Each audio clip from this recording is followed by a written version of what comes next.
Jeg vil egentlig helst tale om noget vigtigt. Om vores skolesystem, politik eller noget af det andet roderi.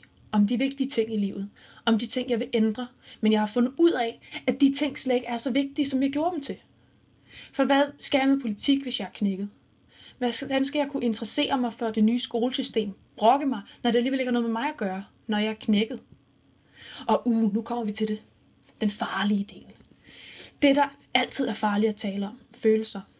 Det er altid farligt, for der er altid nogen, der vender sig væk. Nogen, der ikke vil se, ikke vil tro, at nogen har det sådan. Jeg har ondt.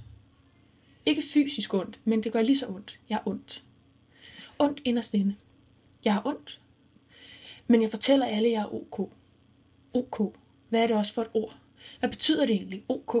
Originally kicked. Kicked in the balls. Hvis nogen spørger mig, men hvorfor skulle de spørge mig? Men jeg svarer dem alligevel. Svarer dem, der holder sig for ørerne, mens de synger la la la. De spørger mig, men vil ikke høre mit svar.